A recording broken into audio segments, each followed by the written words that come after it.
Y ya estamos de regreso aquí en Los Periodistas y en este segundo día de cobertura de nuestro compañero Jesús García allá en Nueva York, le damos la bienvenida para conversar sobre este tema que tiene, pues sí, a dos países en atención, pero sobre todo tiene a México volteando a ver hasta Brooklyn. Bienvenido a Los Periodistas nuevamente, Jesús. Gracias por estar aquí. ¿Qué tal, Álvaro? Alejandro, muchas gracias nuevamente por la invitación. Bueno, es un segundo día que también testifica el Grande, pero hay otro personaje que también testificó el día de hoy, un personaje que también ya lo había hecho en el juicio contra Joaquín El Chapo Guzmán. Así es, pues bueno. Oye, perdonen, escucho un eco, a lo mejor solamente soy yo el que lo escucho. Es probable que se escucha nada más. Es interno, así que no te preocupes, Jesús. Se está oyendo bien afuera. Perdón, ahí ya me distraje un ratito. Pues bien, Álvaro, sí, como comentas, hoy fue el último día de Sergio Villarreal Barragán, alias El Grande. El testimonio, la fiscal terminó de cuestionarlo y bueno, reveló algunas cosas bastante interesantes y yo creo que la más importante, bueno, confirmar el secuestro, el levantón, por así decirlo, que hizo a Genaro García Luna cuando, para reclamarle que se estaba, digamos, yendo más hacia un bando distinto del cártel de Sinaloa. Cabe recordar que durante todo este testimonio, El Grande había señalado que se hacía lo que llamamos en México una vaquita, y bueno, él la mencionaba como una polla, y bueno, acá se consideró que era una colecta finalmente, para pagarle a García Luna cuando estaba en la AFI.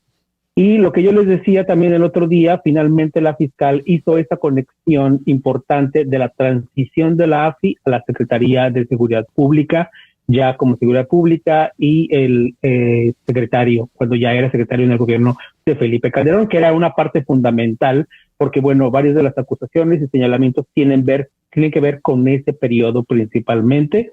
Entonces, sí tenía que hacer esa transición, era fundamental que la hiciera.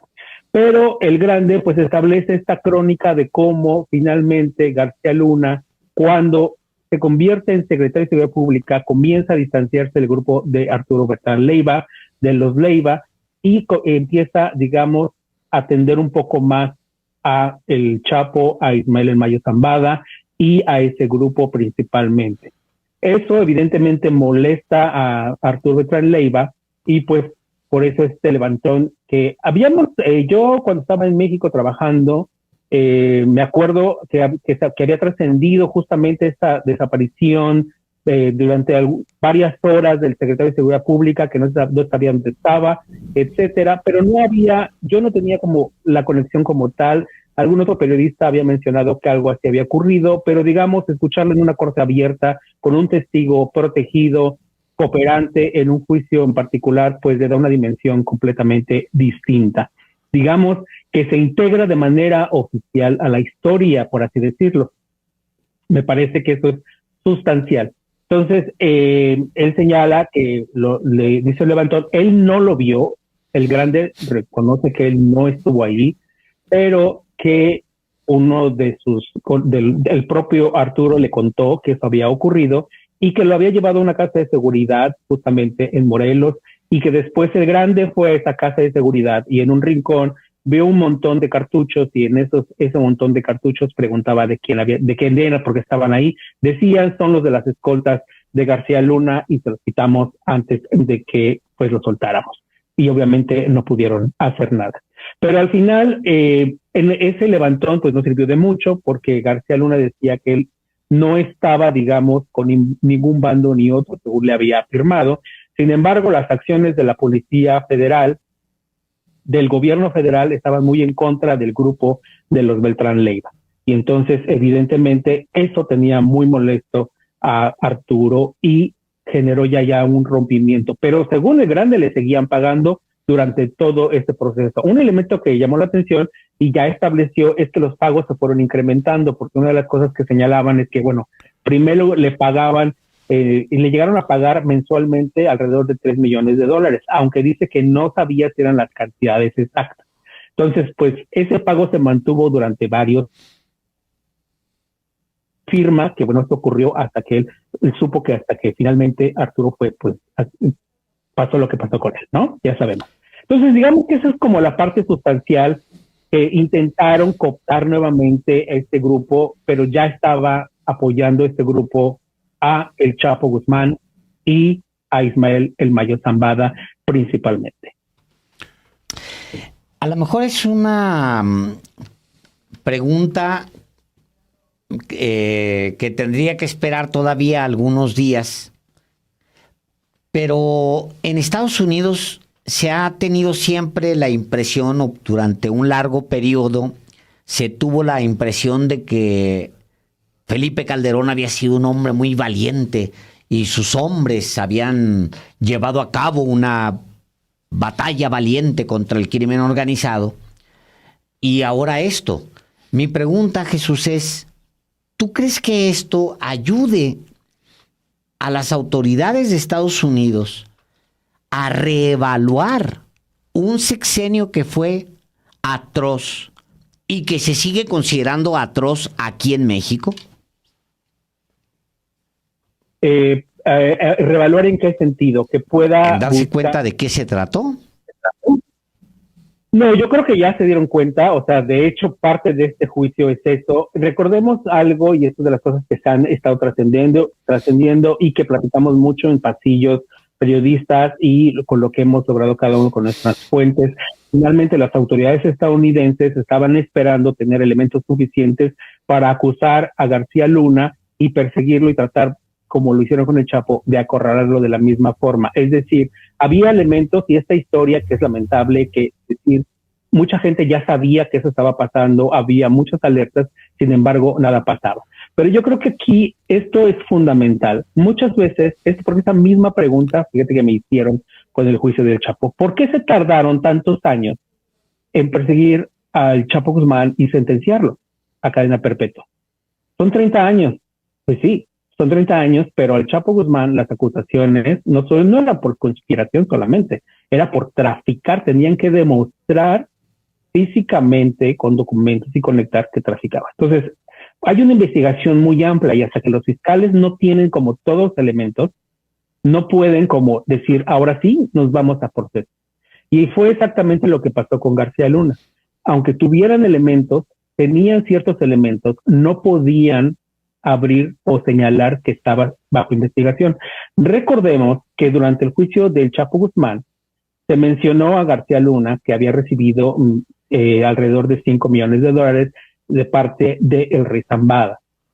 Sin embargo, los fiscales en ese momento no querían que se abordara ese tema. ¿Por qué? Porque ellos ya tenían, evidentemente, una carpeta bastante abierta, integrando pruebas en contra de este caso de García Luna, que después surgió al poco tiempo de lo que pasó con el Chapo Guzmán. Entonces, tienen que proteger esos elementos, tardan el proceso de investigación porque tienen que conectar lo que yo les explicaba también, varios puntos.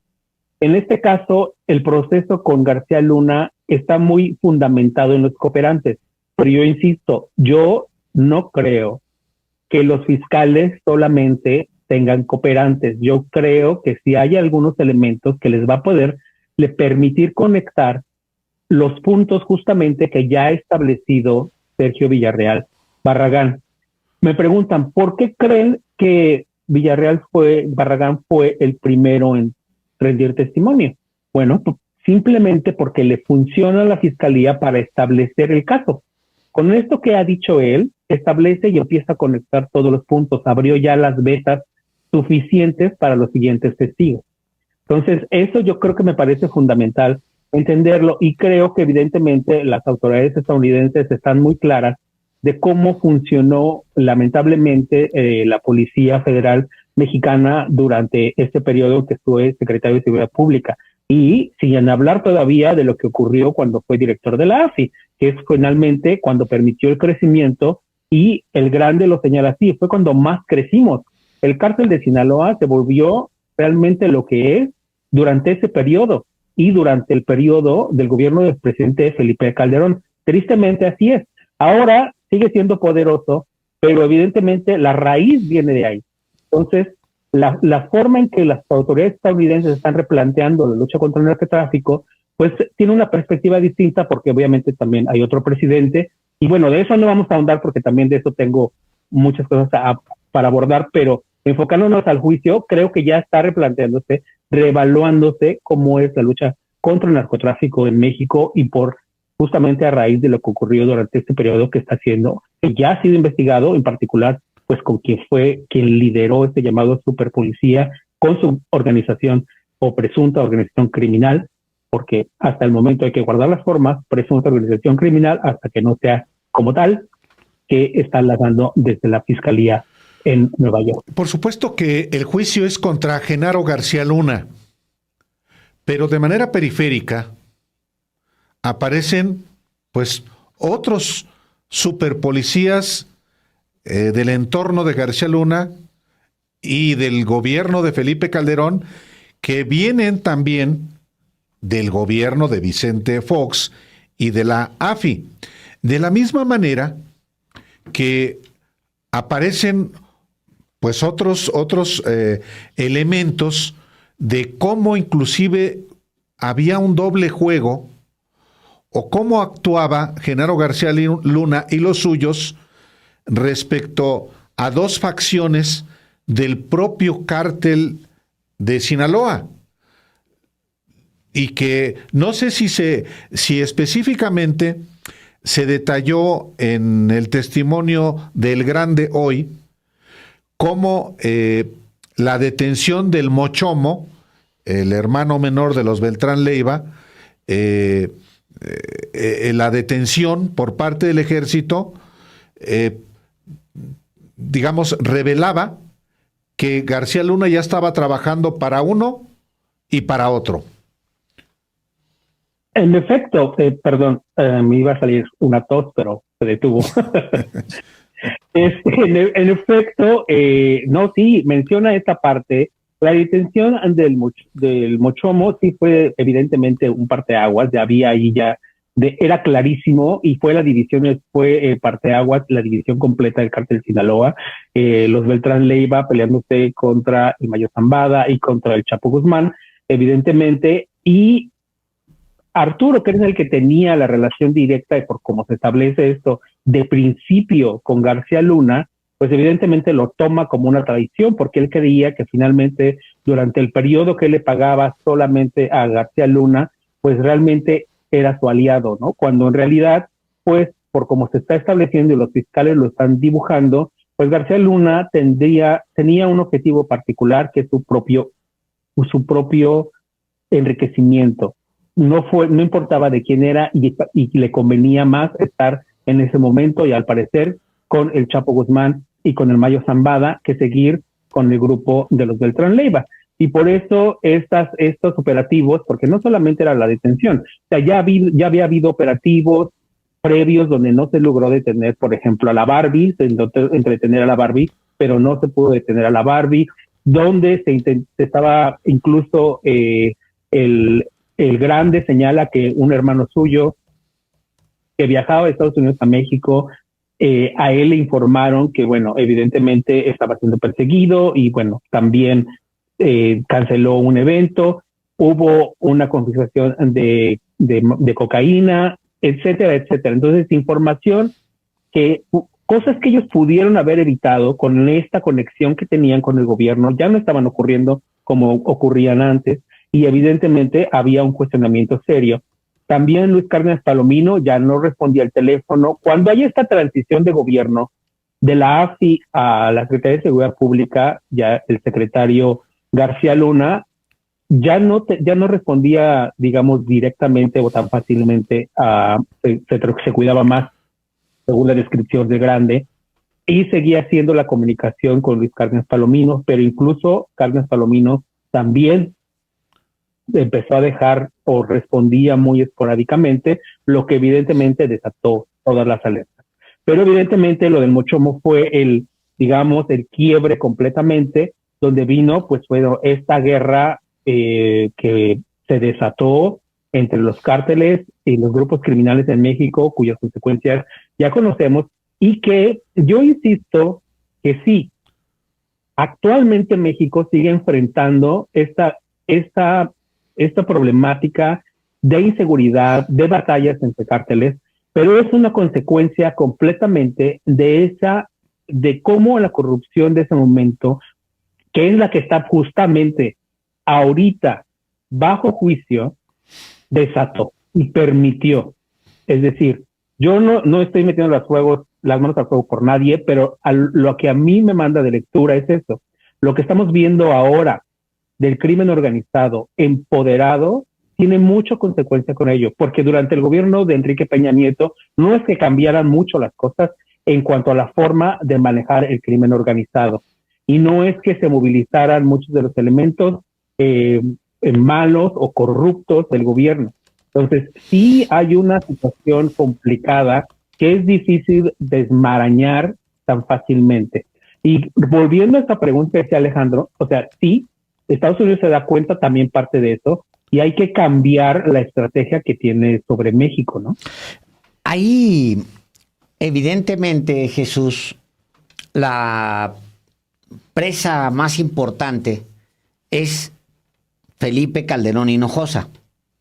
Es decir, el juicio a El Chapo Guzmán permite, como lo leí yo en la opinión en una pieza de un periodista de La Opinión, apellidado García, llamado Jesús.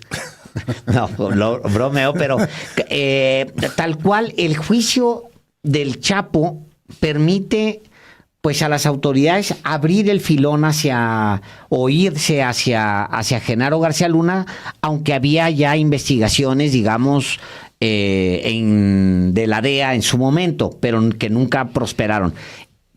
¿Tú ves, Jesús, la posibilidad, evaluando a cómo son las autoridades de Estados Unidos y sin necesidad de especular en lo absoluto, simplemente evaluando el tipo de autoridad que son allá en Estados Unidos, los fiscales, ¿tú crees que este juicio abra un filón, una investigación, algo hacia el expresidente Felipe Calderón?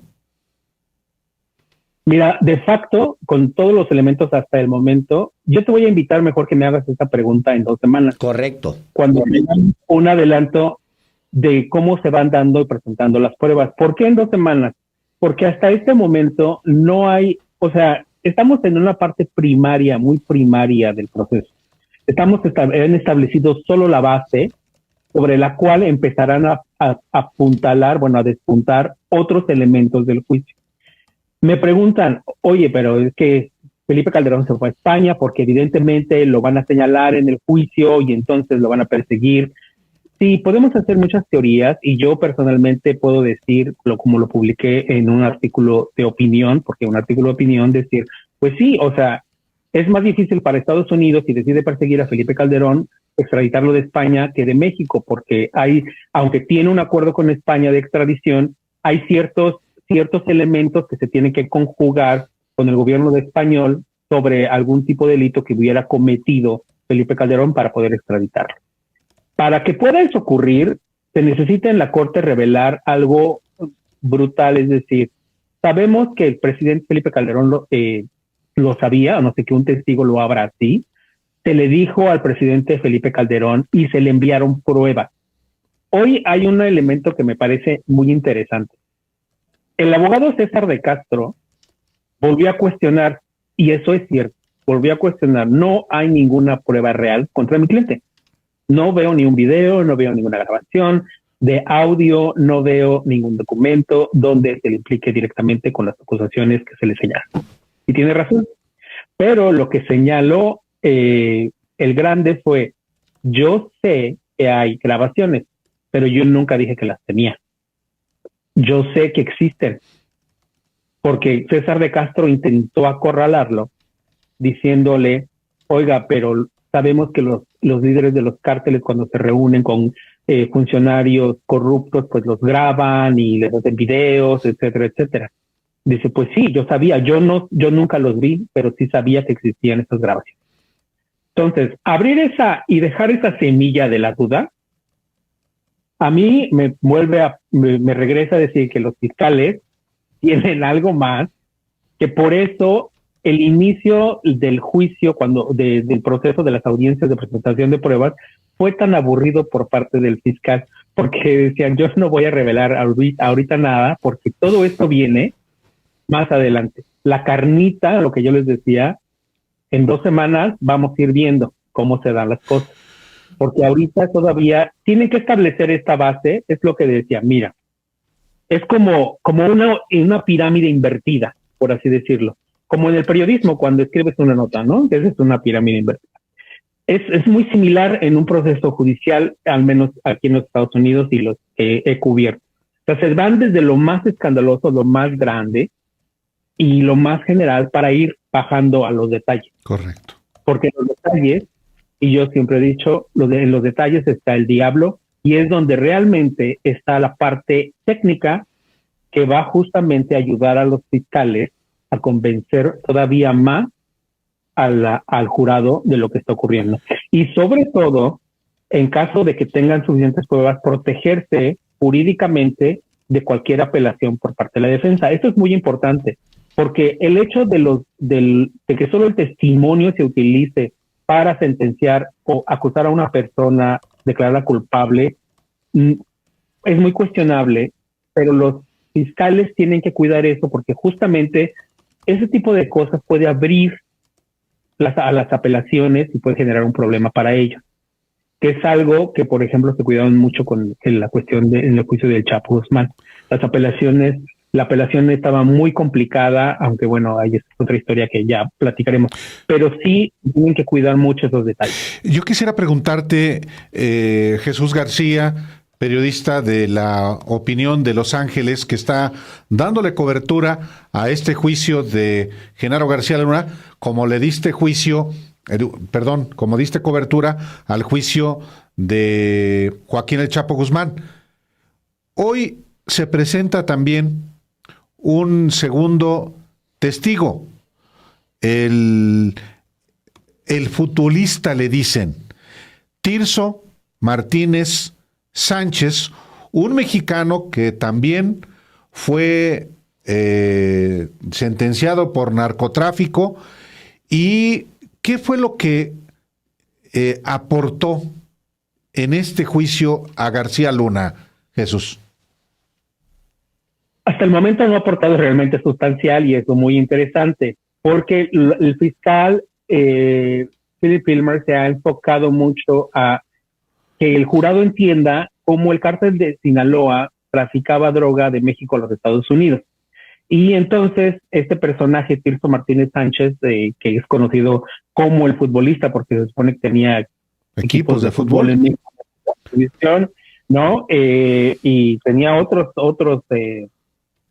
apodos y nombres, porque él entraba de manera como indocumentado a Estados Unidos, y una de las cosas que a mí me sorprendió, que dijo, le preguntaron, ¿cuántas veces entró usted a Estados Unidos de manera como indocumentado? Pues yo creo que entre unas 50, 100 veces. ¿No? Todas. 100 veces. O sea, perdón, o sea, ¿no?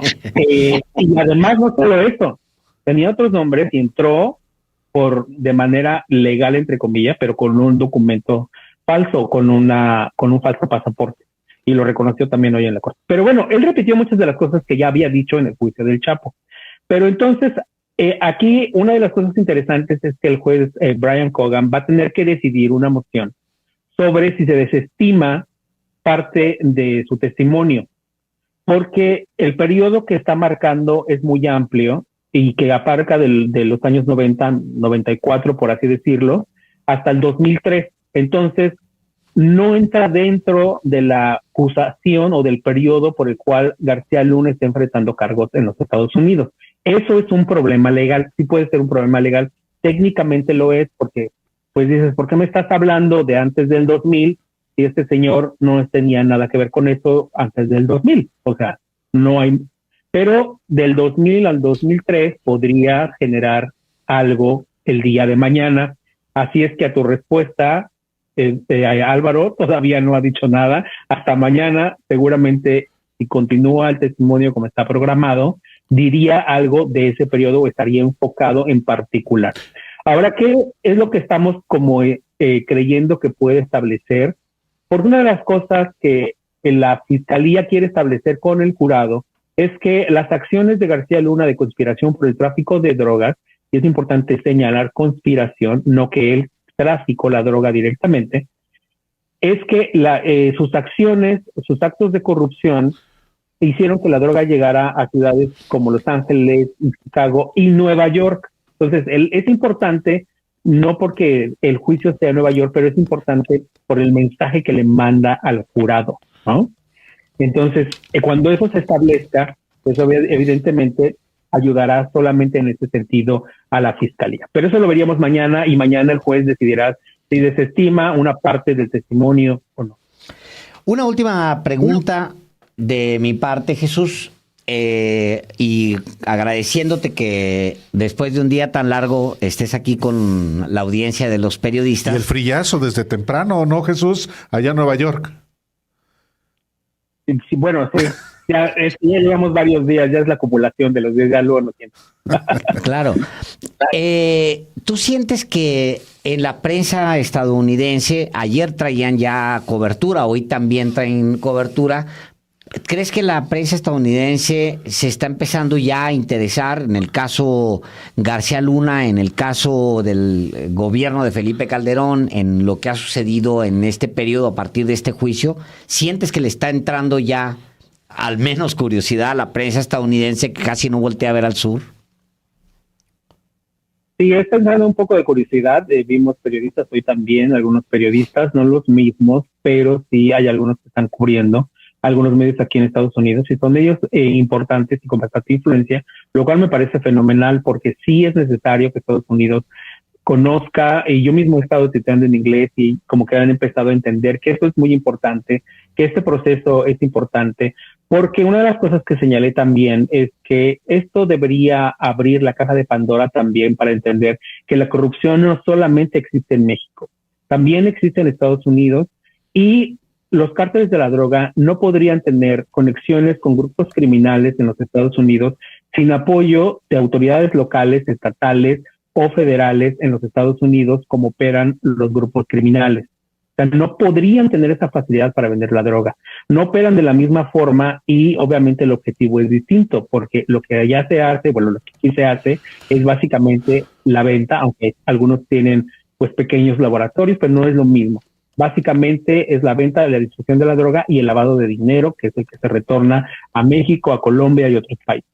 Entonces, sí es muy importante que sobre todo los medios empiecen a entender cómo es esta lucha contra el narcotráfico ha impactado principalmente, una lucha contra el narcotráfico liderada principalmente por Estados Unidos, ha afectado principalmente a Latinoamérica, principalmente a México y Colombia, por ejemplo, ¿no? Y por eso este cambio que estamos viendo también en Colombia sobre cómo quiere modificar la lucha contra el narcotráfico. Entonces sí, me parece que es bueno que lo estén haciendo. Hay varios periodistas que han estado ahí, digamos, como decimos, al pie del cañón, empujando el tema, sabiendo que es muy importante y que no debemos soltarlo. Yo creo que el hecho también de que se esté cubriendo varios medios en español y desde México, que he visto varios colegas, que me da muchísimo gusto verlos, varios incluso conocidos, que me encanta volver a verlos, pues me parece fundamental que se siga este proceso hasta que termine, resulte en lo que resulte, porque de que va a salir algo muy interesante y fundamental también para México. Jesús García, colega periodista del periódico La Opinión de Los Ángeles, muchas gracias por la oportunidad de informarle al auditorio de México y de muchos lugares donde nos ven, también en Estados Unidos, mucha gente. Y pues bueno, mañana continúa el juicio. Es probable que haya un tercer testigo el día de mañana, Jesús.